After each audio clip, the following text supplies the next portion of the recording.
What is up, my friends? Welcome to our Strixhaven set review. We're almost done. We've done so much so far. We're going to keep going. It is Quandricks time. And chat's reminded me that both Oko, Thief of Crowns, and Euro, Titan Nature's Wrath, were supposed to be legal of these Quandricks cards. What were they thinking? Nick, next us up. Appreciate that. Let's go here. Full set review. Limited and constructed. Every single card. And missed anything, I'll be up on YouTube. Go to my YouTube, look for all the stuff. It's all going to be put in, organized into nice playlists and stuff. Anything you missed, will all be on there. All right, and we did a lot of stuff so far. We're already almost 6 hours in. Quandricks time. Let's go for all you out there. First up, Aether Helix. Whoa, nope, not that one. Aether Helix, Simic 5-mana sorcery. Return a permanent to its owner's hand, then return a permanent card from your graveyard to your hand. This card's really freaking expensive. Not for constructed. For limited, this card's okay. It's really slow.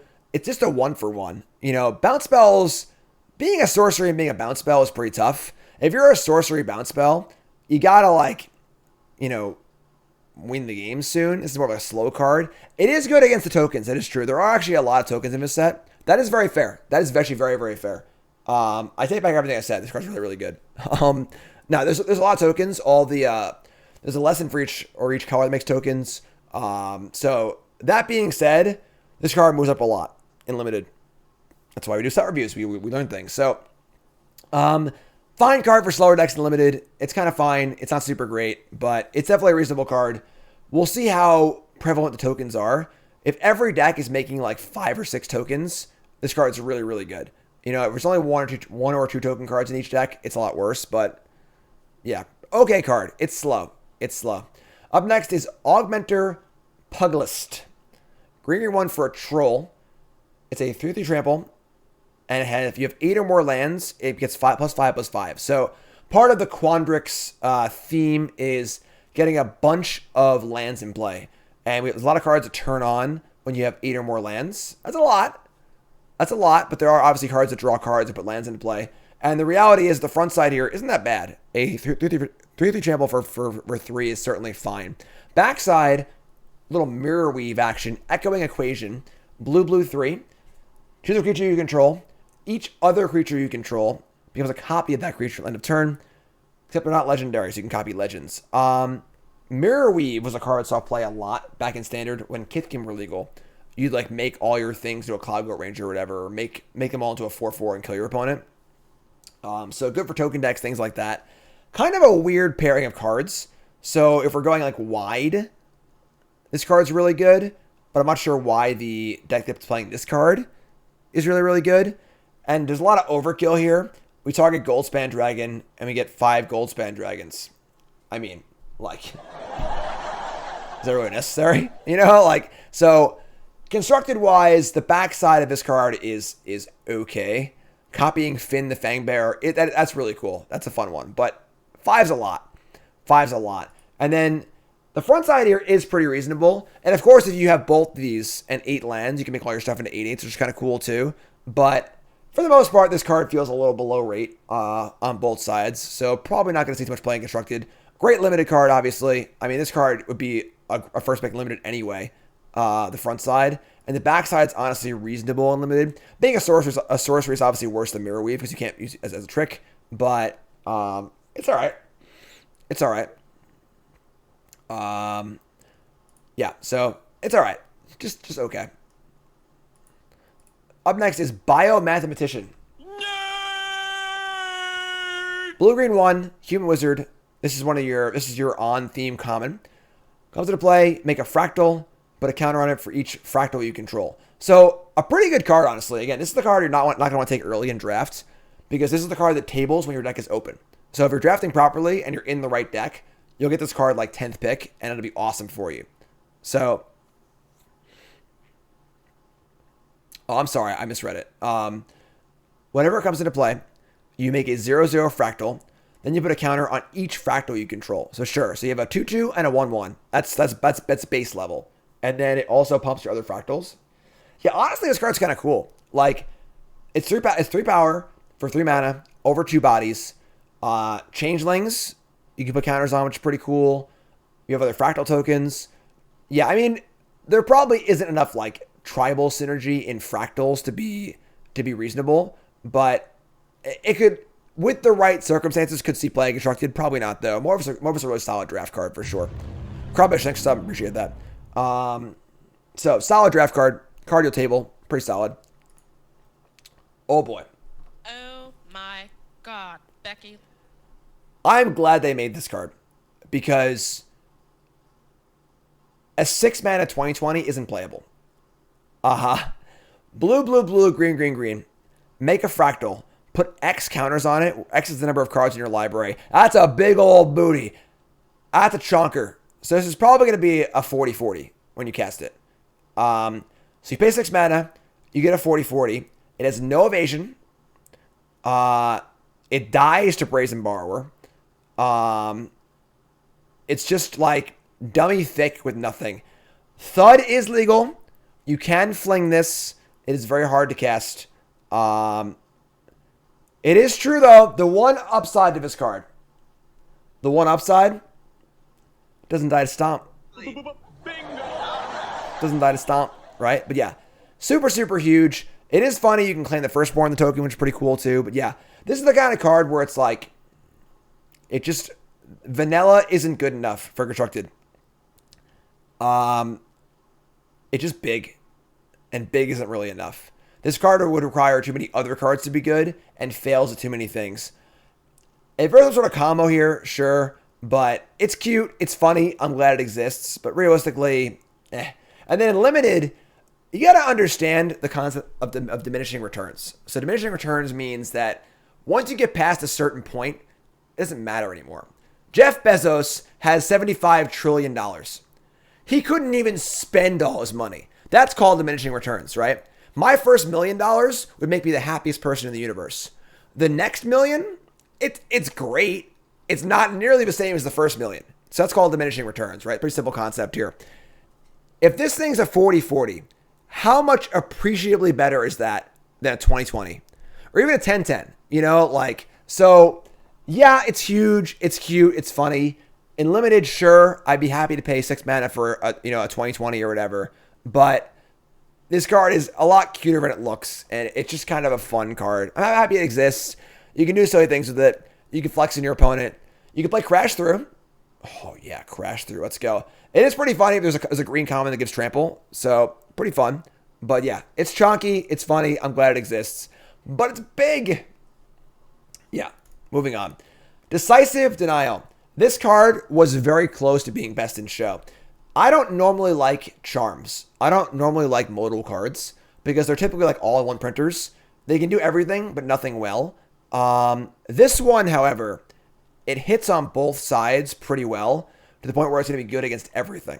So we have 2 mana instant. It's Simic, whatever, Quandricks. You can either fight or you can negate mana leak. So like a super spell pierce or whatever. That's pretty good. So this is good against creature decks. This is also good against non-creature decks. And that a bit of flexibility is pretty awesome. It is a little iffy because fights aren't always good. If your opponent plays a Lovestruck Beast, you're probably not going to win the fight against it, you know? And a mana leak's a mana leak. They can still pay 3 later in the game. So this card definitely is a little niche, but it is quite flexible. Being an instance huge, if you're playing your own Lovestruck Beast, the fight part's really, really good. This card's really solid. This card's really, really solid. I like it a lot. Maybe you splash it in your mono green stompy deck. It's just good. It's a little limited in like what you can play it in because obviously it's 2 colors, but very, very good card. Very close to best in show. I actually forgot what I chose for best in show in this. We're gonna find out though. Oh, I know what I chose. It's better. It's better. All right, next card. Then drafts. It's a great card. It's great. Fight cards are already fine, and the mana leak's fine too. Your opponent's like, sack 2 treasures, play my stupid, is it 9 mana, whatever the hell it is. Get off my plate. Is what you say to them. All right, moving on. Double major. Is anyone tired of the school puns yet? Is anyone tired of it? Blue-green instant, copy target creature spell you control, except it's not legendary. It's cute, but realistically, just like play a good card. Like, why just play another good creature? You know, like you don't need to have 2 of your legends or whatever. It's cute. It's funny. In limited, it's fine. You can just like copy your 3-drop, whatever, 4-drop. But yeah, not super exciting. You can copy your opponent's stuff, then we'd be talking. But not particularly exciting. It's a fun, silly card. Maybe some Neoform stuff happens to this card. I don't even know, but whatever. Whatever. I love this card. Eureka Moment. 4-mana instant, draw 2, and put a land into play. If you know me, you know I love a good inspiration. Just 4-mana, draw 2. And I also love putting lands into play, too.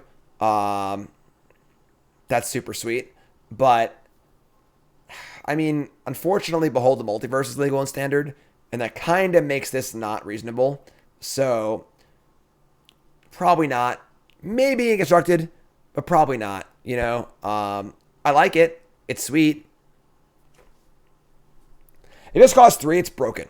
Like, broken in half. Like, really, really, really good.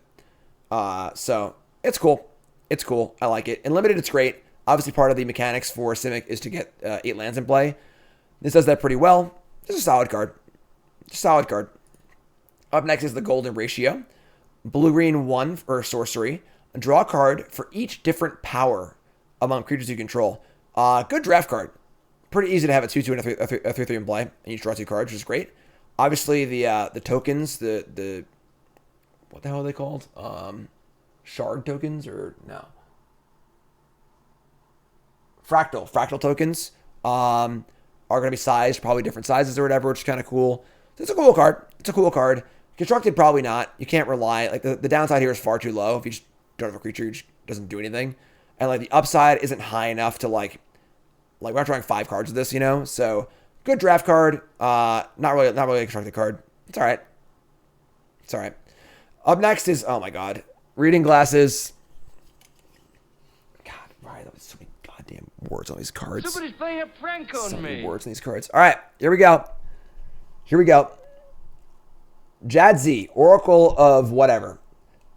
8 mana, 5/5 legend. Discard a card, bounce it back to your hand. I spent 8 mana for it. Why the hell am I discarding a card to put it back in my hand? It's got Magecraft. And if you cast or copy an instant or sorcery, reveal a top card of your library. If it's a non-land card, you may cast it by paying 1 rather than paying its mana cost. If it's a land, put it in the battlefield for free. So, sort of like a 90,000 mana Mind's Desire. Like, you gotta play a spell and pay 1, and maybe you can play a spell for free. I don't know. Backside is Journey to the Oracle. 4 mana sorcery.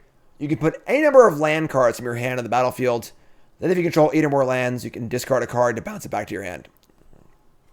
I mean, like, this is just like your commander nonsense card. Like, you need to have so many lands in your hand. The problem is, explore effects without card draw suck.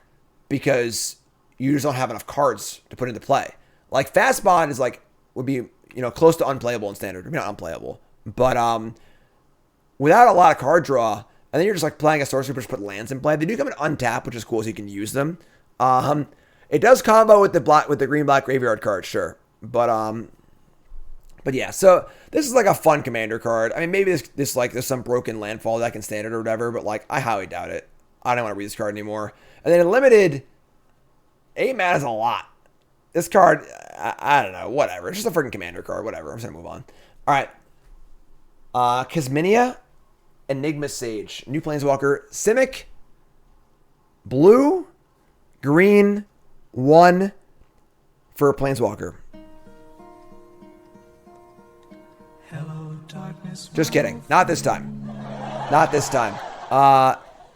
Very interesting card. It is very War of Sparky. Static ability is each other Planeswalker you control has the loyalty abilities of Kazminia, Enigma Sage. So, this gives a +2 ability to Planeswalkers that might not have it. It also gives them -X ability to Planeswalkers. So, if you have a Planeswalker that struggles to get loyalty, this can give it an ability to get more loyalty. If you have a Planeswalker that has a lot of loyalty and nothing to do with it, this can make tokens off it. So, that part's pretty cool, but really limits this card to only being good in like Planeswalker heavy decks. And right now, walkers are terrible. So, +2, scry 1. It's okay. -X, make an XX fractal. Not great. And then -8, search the library for an instant or sorcery card that shares the color with this Planeswalker. Exile it, and then play it for free. So, the big thing this can do, obviously, is cast an ultimatum for free. Play this on turn 2, plus ultimatum. But, it's just pretty weak, you know? It's cool. It's cool. It's cool with the fairy. It just like, I don't think this card has the Planeswalker friends to make this card good enough. Maybe in Historic, honestly. Very good with Narset. With all the Warpspark Planeswalkers, this card's pretty good. Obviously with Narset, you can like plus Narset, which is awesome. So it does pretty cool things. It's not for standard, you know. And I'm pretty happy with the state of Planeswalker design. They turned the dial up to 11 with Warpspark, Teferi, Narset, Nisu Shakes the World, then Oko to follow. It was way too much. Way too much. So I'm happy we turned the dial back, and they're more niche cards, which is kind of cool. Yeah, Karn, Scion of Urza makes a lot of loyalty. So it's kind of cool. It's kind of cool. Kind of a fun card. Not world beating. It's cute. Definitely a card I'll probably see more play in Historic than anything else. For sure. Cute card. Up next is Kian, Dean of Substance. The mana for a 2/2. You tap it to exile a top card of your library. If it's a land, put it in your hand. Otherwise, put a study counter on it. Okay. 5 mana, make a fractal with counters on it for each different mana value or CMC among non-land cards you own in exile with study counters on them. So, front side, it's sort of like a Dryad Greenseeker, which is like okay. You can exile cards, and sure. Backside is Dean of Theory, 4 mana for a 3/3 flyer, which is honestly fine. That's a pretty decent rate. Blue X, exile top X cards of your library, and put a study counter on each of them, then put one in your hand. I'm sorry, put any card with a study counter on it in your hand. So, this side is better, because you can put all cards on study counters, blah, blah, blah, blah, blah. Realistically, neither side here is good enough for constructed. It's just like a fun, you know, commander or draft card. And draft this card's great, because both sides are pretty reasonable. But for the most part, constructed, this card's not very good. Reading glasses off. Moving on. Manifestation Sage is the Quandricks entry into the 4 hybrid rare cycle. We have a 2/2. When it comes into play, you create a fractal token with this. That's the size of a number of cards in your hand. So say it's a 2/2 and a 4/4. It's fine. It's fine. Cards that refer to the number of cards in your hand are often win more cards, because if I have 5 cards in my hand or 8 cards in my hand or whatever, we're in great shape. It is very good to blink, obviously with Yorion. I mean, everything's good with Yorion. No news there, obviously. And it's just okay. It's okay. Not an amazing card. It's fine. Devotion here is big if we're going to find some way to do that. It is very good with Thassa. Thassa can blink at every turn, which is cool. And it turns on Thassa by itself, which is reasonable. Again, don't forget that Theros is still legal, so these cards for Devotion are there. Pretty good stomp target. If it was a 2/3, it'd be a lot better, but it's just okay. Great draft card. Obviously, if you get a 2/2 and a 3/3 for 5 mana, 4 mana, that's great. But probably won't see playing constructed. Probably not. Up next is Needlethorn Drake. Ice Fang Coddle? Somebody's playing a prank on me. Yeah, I mean, a little more fair than Ice Fang Coddle. Fine draft card. Just a good blocker. It's kind of cool that blue-green gets to have... we have Baleful Strix at home! Blue-green gets a sort of like weird removal spell. It'd be cool if it had Flash, honestly, but it doesn't, which is fine. You know, blue-green decks are typically light on removal. So a card like this is kind of nice to kind of like fill that void a little bit. Fine draft card. Doesn't really like fit into the theme of what blue-green is doing in the set, but it's fine. It's fine. Quandricks Apprentice. The Quandricks Apprentice is 2 mana for 2/2. Magecraft. Look at the top 3. Reveal a land. Put it in your hand. So this is very similar to Tessin Wanderer. The 1/3 for 2 from Theros. That Constellations for lands. I love that card. That card's great. And this is much easier to trigger. This card's very, very solid. Very, very solid. Very close to Magecraft draw card. Most of the time, you're going to hit a land with this. And keep those lands flowing, keep drawing cards. Pretty awesome. I like it. I like this card a lot. This is probably the only Apprentice I've seen so far that could possibly see playing Constructed. Very solid card. Great and limited. Likes this card a lot. Likes this card a lot. Likes this card a lot. Up next is Quandricks Command. So we have the Quandricks Command. 3-mana instant. Choose 2. We got a bounce a creature or planeswalker. And a null to counter an artifact or enchantment. Put 2+/+1 counters on a creature. Or target player shuffles 3 cards from their graveyard or library. Great and limited. Great limited card. But constructed, very awkward. The modes here just don't jive super well. So if we're playing a creature deck and we counter an artifact, put counters on a creature, that's kind of cool. But it's hard to use the +1/+1 counters as a trick and then also bounce something profitably. You can sometimes. In limited, this card's going to be great because there are a lot of tokens. So big bomb in limited. Great card. But the shuffle graveyard mode is pretty narrow. Not seeing that one very often. The annul mode, pretty narrow. It's flexible, but pretty narrow. And then the counters and the bounce are just okay. It just seems fine. I don't know what decking Constructed wants this card. Great limited card. Great limited card. But don't think it does enough in Constructed to see play. It's probably just not good enough. Up next. Wait. What was that?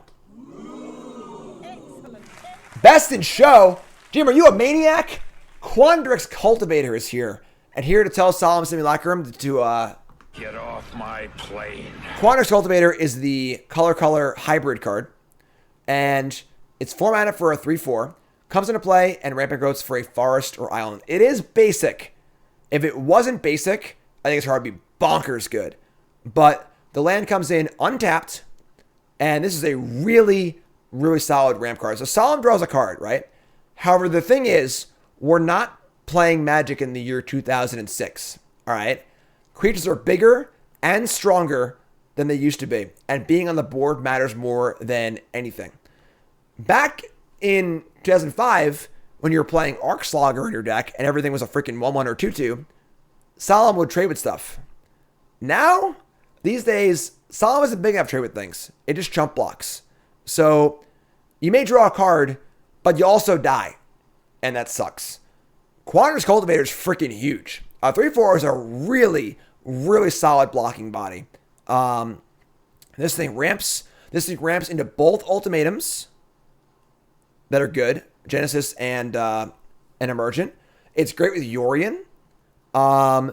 If you're playing a Simic deck, or I mean a Sultai deck, and you have 4 of these and 4 Binding the Old Gods, you are just ramping for days. So it's a little tight on color requirements for sure. That it only gets a forest or island, and that it costs blue-green or blue-green. But I think this card's freaking tight. I think this card's very good. Will he play at everything? I mean, maybe not. Is there a better Simic card? I don't think so. And that's not so much saying that this card is amazing, but the other Simic cards just aren't super amazing. I think that Quandricks Apprentice could be a little better than this, maybe, but I think this card's super sweet. Super solid card. Just rock solid in constructed. Again, size matters more than a card these days in Magic. It's all about being on the board. And Shaman says, I refuse to believe Arcslogger saw play. You keep Arcslogger's name out of your mouth, all right? Arcslogger was a bomb back in the day. Dominated everything.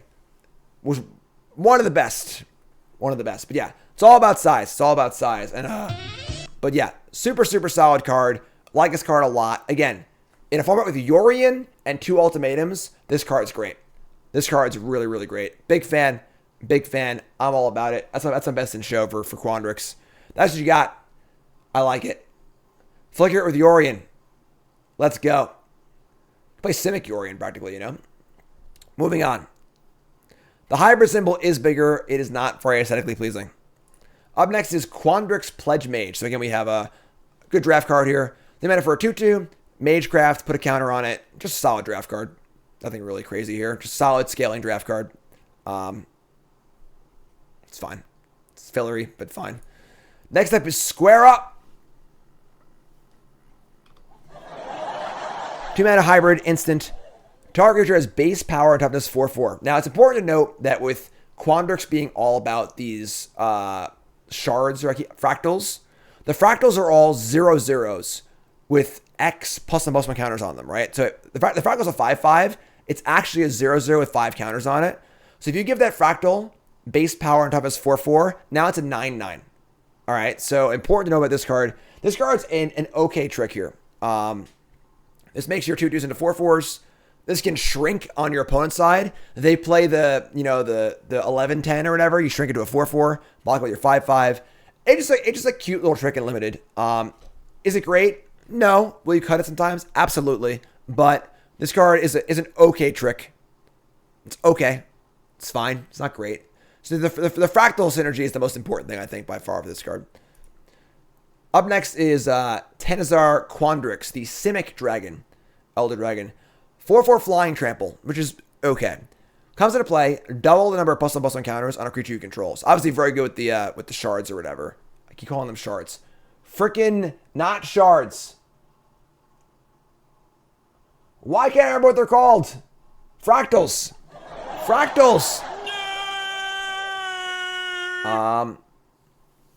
Yeah, so double counters on the creature you control. That's pretty cool. That's pretty cool. And then whenever it attacks, you may have the base power and toughness of other creatures you control become equal to its power. So, also fine. The problem is, it's just like a 4/4 for 5. It like needs other things to be good. It's all right.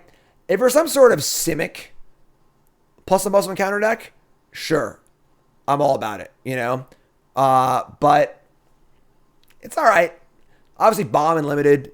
It's just a big flying dragon in limited, which is great. But yeah, unless there's a fractal deck, I do think the fractal rampant growth is pretty good. Maybe it could be a thing, but probably not. Probably not. It is true that if we have the 40/40 in play, it will become an 80/80 if we cast Quandricks. So, Oh my. Just God, saying. Becky. Just saying. Would Henge trigger first? Yeah, you select them how you want to. With a Great Henge, it's a 6/6. Yeah, I mean, you already have a Great Henge, though, so that's pretty good. Next up is Zamone, Quandricks Prodigy. Blue-green for a 1/2. You can pay 1 to put a land into play tapped, or pay 4 to draw a card. And if you have 8 or more lands, draw 2. I love me a freaking Azure Mage. All right? I love an Azure Mage.